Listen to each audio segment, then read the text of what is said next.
เดี๋ยวป้าป้านเซตตัวเช่นเนี่ยกันหน่อยนี่มวยกินเนี่ยสตาฟเอามากินเนี่ยลูกหงปากี้เซตตัวเนี่ยสิเบียมจ้านะปีละปอผีตัวนี้ไหมอ่ะขี้เดียวมันจะเร็วขี้มูละเฮ้ยนี่มันก็ขี้เดียวก็เรียกว่าอีรอนบะจะหิมะงัดจงมาmayam ahan ba maktada mayam puna mopu khurum jari aduga igi channel da taram nok jari adu mayam ai cha lo lamini ayuki ngasi di chaga changau ga aduga idi chahu ngau ba gane cha ge na ngasi di chahu ngau ba ne ba ne jum dai nan pira pa chahu to ngau ri ni aduga cha si di ai lon lo ra ba ni si ka sangom hai jan thoi ne ba ne ai di cha lo la ka ne sangom ga cha mana ka punna lon jan ba to adu mai na lon de ba ne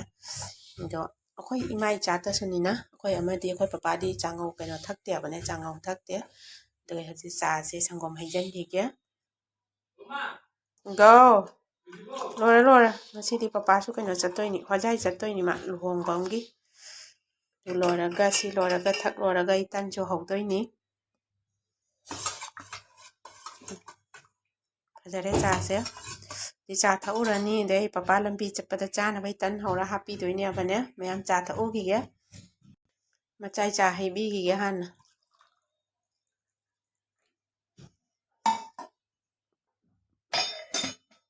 machai cha pi ru gi ge mayam cha loidri ba na lore aduga papa chatpagi thokdoi tawri do papa na chattoi se ne kanoni moi gi ne staff amagi ne luhong bagi chattoi ne apane hojai da ado adum video se maka ta na mathang yengminasi tawre phone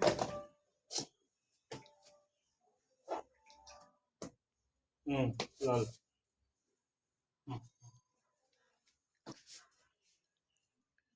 papa luhong chattoi ni hojai da yung bye bye nang yung ko chatpada papa su chat khare mayam ado ngasi di mayam imai cha ta ngai rabanina ai kole hawai se iron doi ni abane si kole ai atek pase chahi kaya matung da chaba phang doi ni chahi 8 9 sore na kole ai atek pa chaba phang da base sip sagor da di kole ai atek pa cham bau phang de do akang ba maru di adum phangi abane ali ba maru do aduga si atek pa si di phang de abane ado si se iron cha doi ni si ngata iron doi ni si kole ai se si maku kok to ga manungi maru se asi ngata iron doi ni do aina mayam da jum share tawning na kolai maru iron ba se ayamba mina khangna de abane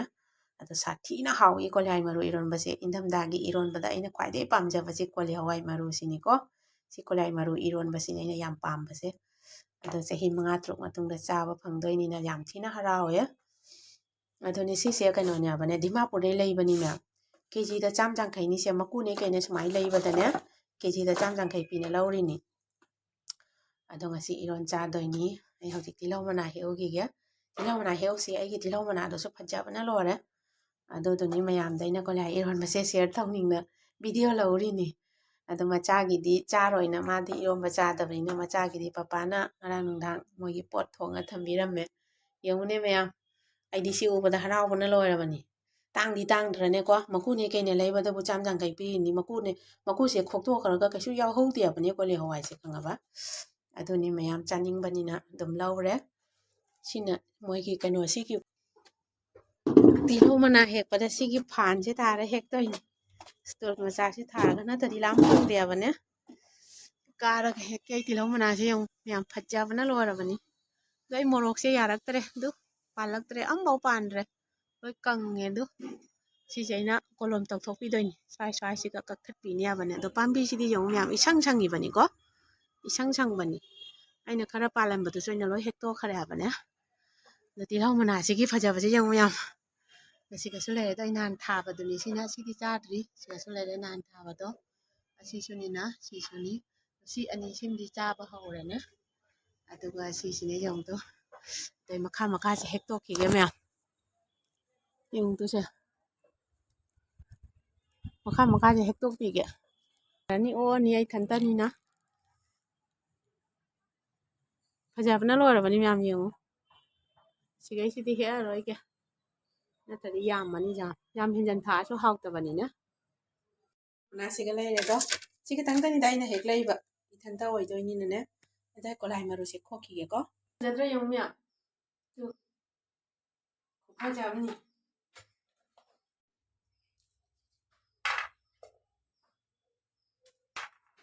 ꯁꯤ ꯕꯦꯝꯆꯥꯅ ꯄꯤꯔꯛꯄ ꯐꯤꯗꯨꯅꯤ ꯃꯌꯥꯝ ꯑꯩꯅ ꯏꯪꯊꯝꯊꯥꯁꯦ ꯏꯟꯅꯒꯥꯏ ꯄꯨꯊꯣꯛꯏꯅꯤ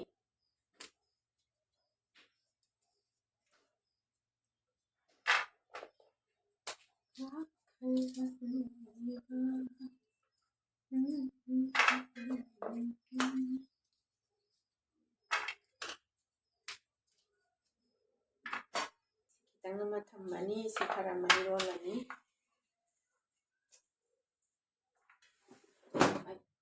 ꯁꯤ ꯃꯨꯂꯥꯁꯤꯃꯁꯨ ꯍꯥꯞꯆꯟꯒꯦ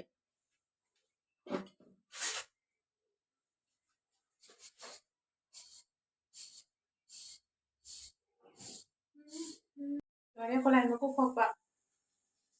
ꯁꯤꯗꯤ ꯑꯃꯨꯛꯇ ꯌꯦꯡꯉꯨ ꯁꯤ ꯃꯨꯂꯥ ꯑꯃꯈꯛꯇꯒ ꯍꯥꯞꯆꯜꯂꯒ ꯍꯧꯖꯤꯛ ꯏꯔꯣꯜꯂꯅꯤ ꯊꯣꯛꯈꯤꯒꯦ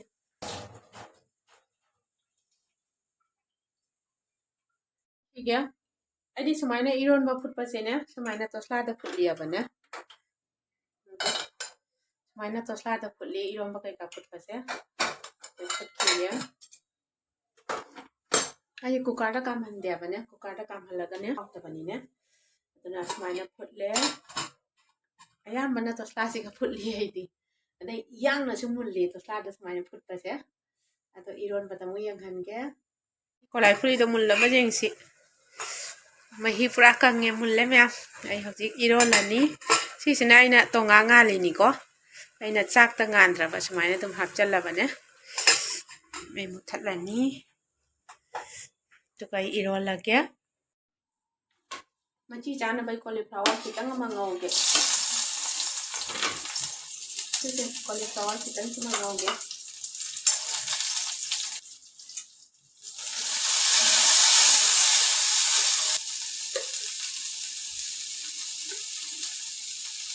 이러려고 하면 내가 여기다가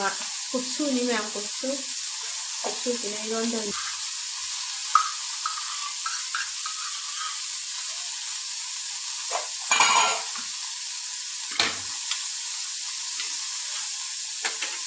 그냥 할게 그거 명령에 띠기 우모록세네 난 거하디를 내렸거냐버네 아까 뭐 우모록 안바우 사다가 이와리니 안바우 중사 사대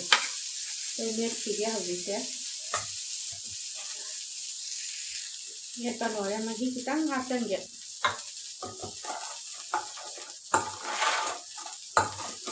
영미야 그래서 거기 하와이에서 합살라니 이거 라지 안 본데 그게 가다는데 그러지 않아 내키게 내키게 하자 내가 너야 मही खरा हेजल लगे मैम जम को लाइ खितंग ना क्याम थोई न जों इरोन बसे मादी मरोन खोक्ता बनी ने शोक चारती को लाइ तो जम चंग बनी ने तो आइदी शोक सु क्या पामते बने इरोन बसे याम हावरे दुगा सि थाक्चलनी मरोय असोय बसे तिलो मनाका फतिगोम का सोय बनी सिगा थाक्चलनी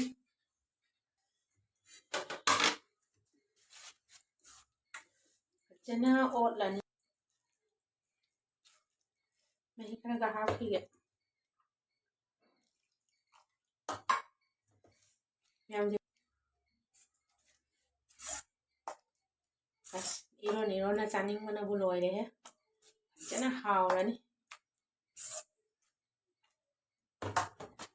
어레 매마 이런 바.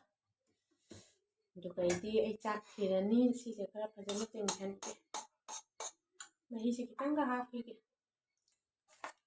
시니마 양코라 이런 바이도.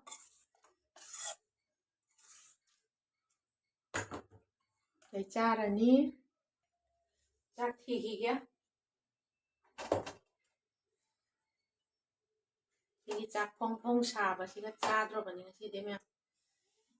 가가 합게 해 짝시 콜라 이런 거 짜도이니나 이게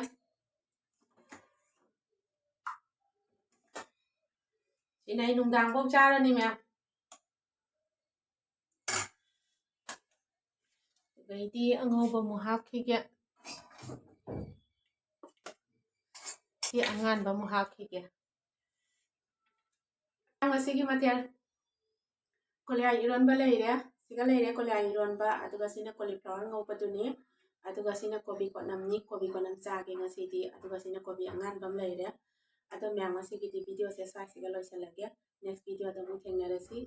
ꯉꯁꯤꯒꯤꯗꯤ ꯃꯌꯥꯝ ꯕꯥꯏ ꯕꯥꯏ ꯑꯩ ꯆꯥꯛ ꯆꯥꯈꯤꯒꯦ ꯆꯥꯛ ꯆꯥꯅꯤꯡꯕꯅ ꯂꯣꯏꯔꯦ ꯃꯌꯥꯝ ꯀꯣꯂꯤ ꯍꯋꯥꯏ ꯏꯔꯣꯟꯕ ꯆꯍꯤ 5 ꯇꯔꯨꯛ ꯃꯇꯨꯡꯗ ꯆꯥꯗꯣꯏꯅꯤꯅ ꯆꯥꯅꯤꯡꯕꯅ ꯂꯣꯏꯔꯦ ꯃꯌꯥꯝ ꯉꯁꯤꯒꯤꯗꯤ ꯕꯥꯏ ꯕꯥꯏ ꯕꯥꯏ